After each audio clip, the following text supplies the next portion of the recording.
Hey guys, what's up? If you've been thinking about getting your real estate license, but you're still kind of on the fence, or maybe you already started taking some of the courses and the classes, but now that you've been hearing about the inflation, the economic uncertainty, interest rates going up, you're probably thinking, well, maybe I shouldn't pursue my real estate career because, it doesn't look like it's gonna be doing so well right now. Well, I'm here to tell you that it is still a great time to be a real estate agent, especially if you want to maybe do it part-time and then transition into a full-time career change for you. Right now, the market obviously is going through some changes, but that's normal. The real estate business is very cyclical. But in this video, I'm going to talk about 5 things that you need to do, or 5 skills that you need to have so that you can be a successful realtor in any market, right? So the first thing that you need to have to be a successful real estate agent is you need to have great communication. During a transaction, you're going to have a lot of moving parts. There's going to be a lot of people involved with a transaction, whether it's your client or a lender or the cooperating agent or the title company, an attorney, inspectors. There's a lot of different players, real estate transaction. And so having good communication is not only going to make you look professional and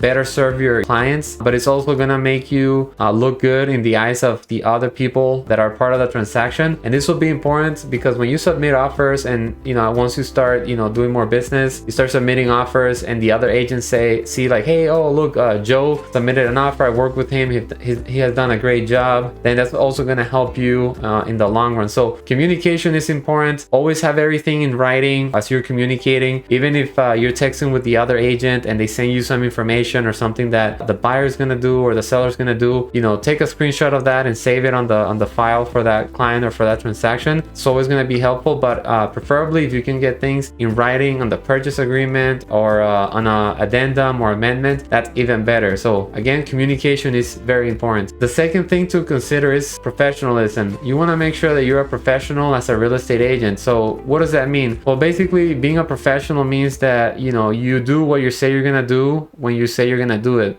So being on time, being respectful, putting your best foot forward all the time, and just trying to be helpful and a guide for your clients. And then during a transaction, oftentimes when you're in a transaction or you're negotiating, sometimes your pride can get in the way, but at the end of the day, your goal is to help your buyer buy and your sellers sell, right? And try to help your clients close with their deal and make sure they're happy. So I would say that being a professional is very important as well, and it's something that is missed so many times. People will tell you, oh yeah, I'll call you on this day at this time, and they never call you. And so especially as the market was very busy in the last years, and in the last 6 months it's been super busy, it's been very easy for realtors to miss deadlines or not make their calls, or not be as professional as they can be. So right now with this type of market especially, being a professional is going to go a long way. So that would be a recommendation, and something that a lot of successful agents do consistently. The third thing is having a good reputation. No matter what deal you're working on or how much the commission is, it's important to always have a good reputation and do the right thing, even if no one is watching, right? So to build a reputation, it can take many years to build that good reputation in your community,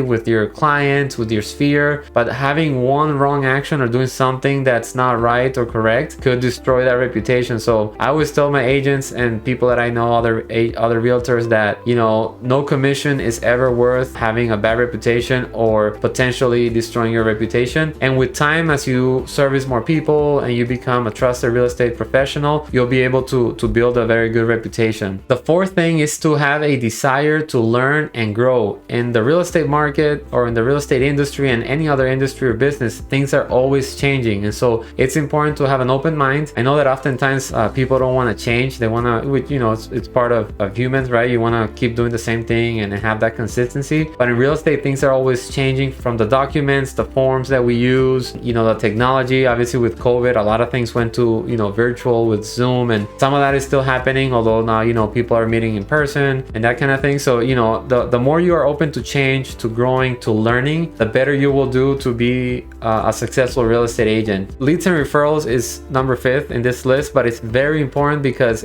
that's how you survive as a real estate agent, right? You want to get leads and referrals, which is a type of lead, right? So there's many ways of getting leads in real estate, whether you go door knocking, whether you do cold calls, you connect with your sphere of influence or your community, the people that there's Google ads, Facebook ads. There's so many different ways to generate generate leads. My preferred way is I like working by referral. I like to stay in contact, provide value, and communicate with my past clients, people I know, people in the community. And I found that when I've been a source of value to them and I stay in contact, I'll get referrals from them. And what I love about that is a lot of the referrals that I get are people that are already gonna kind of like and trust me because they were referred to me by someone they like and trust. I'll make a video more about working by referral because it's just such a great way to work your business. But there's other ways. I've tried cold calling. I've done a little bit of door knocking. That's not my favorite one. There's some people that are good at it. There's some people that enjoy it. So it just depends on your personality. But it is still important to know that the life of your business is leads and referrals. And obviously the better care you give to these clients or leads, right, the more successful you will be. But it's important to always have a consistent amount of people that you are working with. If you have other thoughts on what makes a successful agent, let me know in the comments below. I would love to hear what your thoughts are. If you have any questions, if you're still in the process of getting your license and you want to know more about what you need to do to become a licensed real estate agent, or have any other questions about what it's like being a real estate agent, also let me know in the comments below and I can make additional videos answering your questions. Thank you for your time. Hope you found this helpful, and as always, feel free to reach out with anything that you may need. Thanks.